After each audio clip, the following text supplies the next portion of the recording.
Hello and welcome to Matthew Meets, a new series of podcasts from Norfolk Scouts. The purpose of these podcasts is twofold. Firstly, for myself, for some continuous personal development. I've recently moved into a new role professionally, which sees that I will need to create digital media, digital audio and visual, and that's something that is quite new to me. So having Googled and found out a bit more about creating podcasts, I thought I would have a go at creating some in scouting. So hopefully from the outset you will think that the content is good, and you will notice over time that the production actually improves. Also, I think it gives a different way to learn about some of the things that are happening in and around our county. Perhaps something you can listen to on the bus or in the evening, and doesn't require lots of reading or production, and something that can be easily shared. So this is the first in the series where Matthew meets Andrew Aalder-Dunthorne. Hello everyone, I'm Matthew and I'm the County Commissioner, and I'm here today with Andrew Aalder-Dunthorne, who is the CEO and Principal of the Consortium Multi-Academy Trust. And today I'm here at Yoxford and Peasing Hall Primary School, where I've just witnessed some school-based scouting, which was a trial between Norfolk Scouts and the Trust, and has now become a permanent fixture here. So good afternoon, Andrew. Good afternoon. Andrew, could you just give us a little bit of detail about yourself and your involvement in scouting? Okay, I'm as you said, the Principal and Chief Exec of CMAT, running primary schools across Suffolk and Norfolk. My scouting involvement is I'm the Group Scout Leader of First Fressingfield Scout Group, which is a Norfolk Scout group. Okay, so perhaps you could explain how scouting is working here at the school.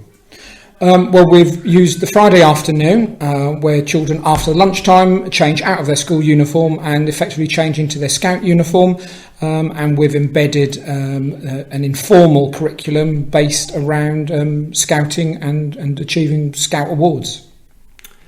So if someone looked on a map, they would notice that Yoxford is not actually within the county boundaries. So why has that happened? Several reasons, really. Yoxford is one of my schools, and it made perfect sense to link in with my scout group, which is a Norfolk Scout group. But more importantly, when I was looking for a project school for this, we didn't want to have a negative impact on local scout groups, traditional scout groups, and Yoxford didn't have a scout group within the vicinity, so that's why we sort of opted for this location. And presumably there is some benefits for Suffolk when those young people come to move on. Yeah, because the scouting here, it's a primary school, so they leave the school at age 11, and we hope that the children will then continue with their scouting in traditional scout troops. That's brilliant. So presumably some special considerations had to be put into place before we started here. Yes, because it's part of the school curriculum time. There was negotiations around our Board of Governors and local representatives, and negotiations with staff, making sure expectations were clear, understanding where safeguarding and health and safety and all those sorts of really boring things but important things cross over, and most of that was captured within a service level agreement between my group, the county, the district and the trust board that operates the school. I've been down here this afternoon and I've been really impressed that the atmosphere is nothing like I would imagine in a school. It definitely has got that scout feeling. Has that quickly adopted? Did people quickly turn to that? Yeah, the children obviously adapt to things really quickly and thoroughly enjoy the way in which we deliver the scouting within the school curriculum. There have been some issues, especially around staff and some parents understanding the different expectations around discipline and behaviour, that it can be more relaxed, that we encourage the young people to be far more independent and less reliant on adults. So there has been some issues around that, but largely we've ironed those out. Okay. It's obviously really clear the benefit to the young people to be introduced to Scouting. And obviously another really clear benefit for Scouting having this as another vehicle to deliver our programme. But what is in it for the school?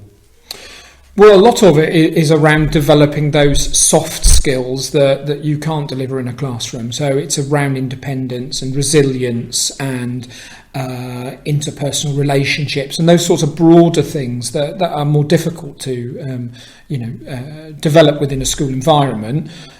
So I think that's the fundamental thing.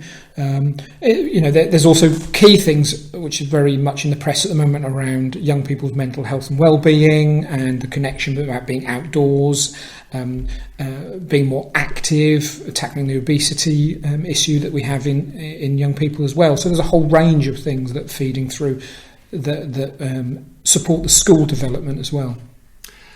Everything here seems really positive, and it seems to be really advocated by the people surrounding you. Was there any challenges, though, that you had to overcome? As I said earlier, there were some things around expectations and making sure those were properly communicated with parents so they understood what was happening. It wasn't that the children were losing PE, for example. They were actually gaining another strand to their PE and outdoor learning. So that's one of the sort of key things around it. And making sure that our staff were on board with the process as well, and making sure that they understood the development of those soft skills.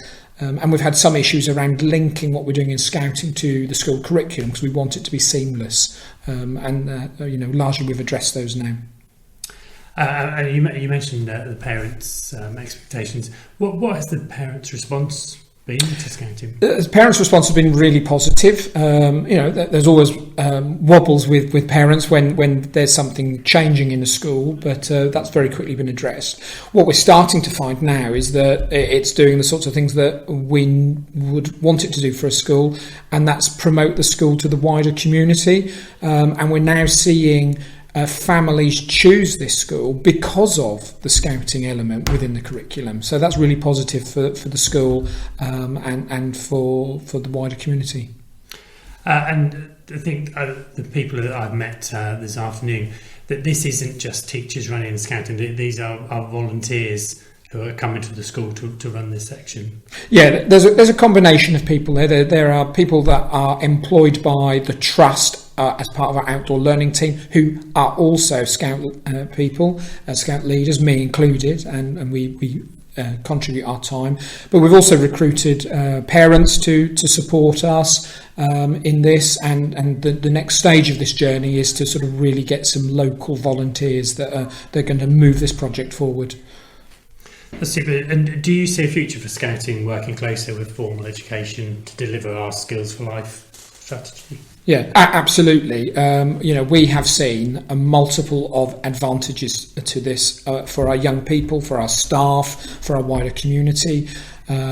Different models will obviously work better in different places, but for this school, embedding it in the school timetable, in the curriculum, has really worked wonders for it, and our vision is that once we've got it embedded here in year 3, that we will then be looking at rolling it out to other schools within our trust and hopefully beyond.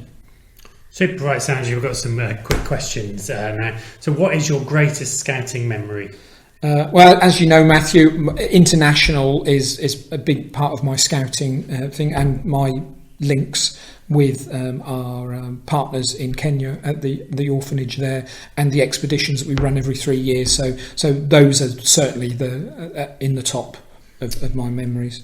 And your favourite campfire song? I must admit, I'm not that sort of Scout leader, I'm afraid. I'm still moderately new to Scouting. I was never a Scout as a young person. I never grew up with those sorts of traditions. So I don't actually have one. And the best bit about being an adult volunteer? it's actually seeing them, the young people, come out the other end, and I mean that by we've had in my group particularly a very successful rate of retaining 18-plus-year-old to join our leadership team, and whether they join long term or join and then go on to university and flourish, that's the best bit. Okay. And if you could ask Bear Grylls one thing, what would it be? Well, I think what I'd like to do is ask him to visit this innovative project and get his take on it. Okay. Andrew, thank you for your time. Thank you for inviting me along. I really enjoyed the experience, and I've been talking with the young people, and I know that they really value it and see it completely different from school time in the scouting. So thanks for the work that you and the team have done here with the trial, and now with a permanent scout fixture. Thanks very much.